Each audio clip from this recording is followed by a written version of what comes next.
Hey there, and Hero, back at with another budget gaming build. I mainly built this an excuse to build a white themed PC. I built this with around a $500 budget in mind, and I wanted to play most esports titles and some other AAA games comfortably. Hopefully that this configuration did the job. For the specs, we got ourselves an Asus AMD Radeon Dual RX 480 OC 4GB. I got that for $114.50.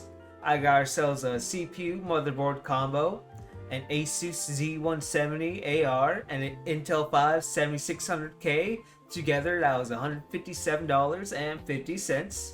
For the CPU cooler, I went with the ID Cooling Frostflow X240 Snow, which was $54.99. I add some case fans to this. 3-pack of Up Here 120mm white LED fans for $14.99, and SK Hynix 120 gig NVMe for $21.78. Just throw in a Western Digital Blue that I found for $16.24. And for RAM, I got ourselves the ADA XPG 16GB 2x8 at 3000 megahertz. And of course the white to match. For the PSU, I got the Montech Beta 550 watt 80 plus bronze for $36. I add some cable sleeves for $9.79. And for the case, we got the DYI PC DYI SO8W white for $59.97. Our subtotal comes around $534.42. Remember that deals change from day to day. If you want close to that $500 price, you could switch the CPU cooler to ID Cooling's Tower Cooler instead, and maybe forgo the cabled sleeves. And you could also save money on the PSU depending on what prices are, as PSU prices will be constantly changing. Here's the alternative cooler, and if I remove the sleeves, our new total is $495.13. Alright, like always, we'll do our synthetics real quickly. For Cinebench, we have the multi-score of 4738 and a single score of 1249. For 3D Mark, we got the Fire Strike score of 10260, and for Time Spy, we got 3865. Now let's move on to our gaming benchmarks. Fortnite competitive settings will get you that high refresh experience, low percentages from the usual Fortnite stutters, as well from jumping from the battle bus. Now, if you want Fortnite to look pretty still and still get a 60 plus FPS experience, you're in luck. You'll be getting over 70 FPS when you set it to high, at 100% 3D resolution and with anti-aliasing set to FXAA. Once again, you'll be subjected to those random Fortnite stutters as well as the dips dropping out of the battle bus. To describe this experience with Halo, it was a smooth 40ish to 50ish FPS, if that makes any sense.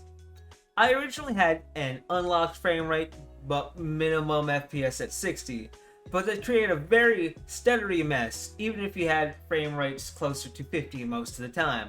But with 30 for minimum and capping at 60, the experience was much smoother, at least compared to originally how I had it. Capcom's Devil May Cry 5 came out 2018 and used the RE engine, the same engine that used to make the Resident Evil remakes that came out at the time. I chose this title to represent an older AAA title and maybe just an excuse to play the game again. With this config at high settings, we'll see FPS well over 100 majority of the time, even the most intensive situations. Far Cry 5 runs perfectly well with this system. I don't know what it is about this game, but I just love throwing shovels. This game came out in 2018 but still looks great. Hopefully I can get my hands on Far Cry 6 and see what kind of shenanigans I can cause in Florida. This aging title continues to be very popular still, and at high you'll be getting frames well over 60 majority of the time. As always, I tested this title just by being a menace to society. A couple explosions here, a few stores robbed there, and driving fast out of the city and into the city. Forza always seems to run well on most systems, and this is no different. At high settings, we're comfortably above 60 a good amount of the time.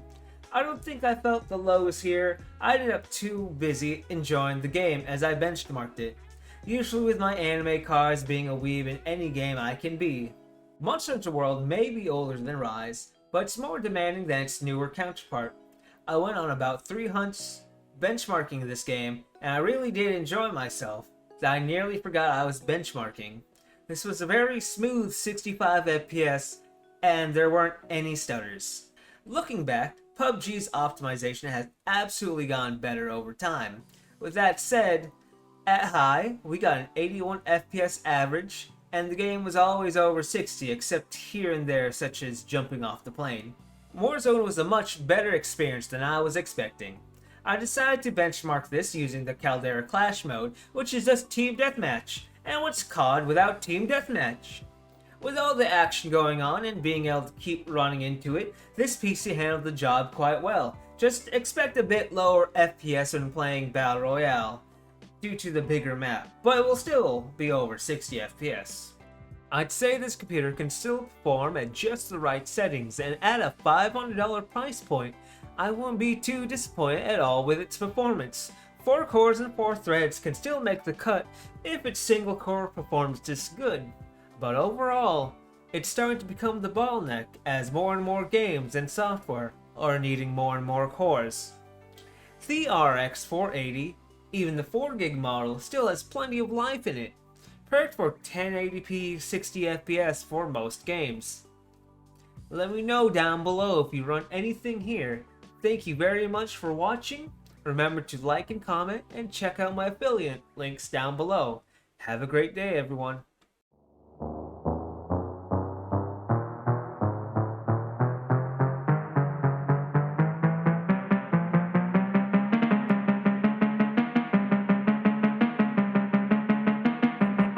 It's false.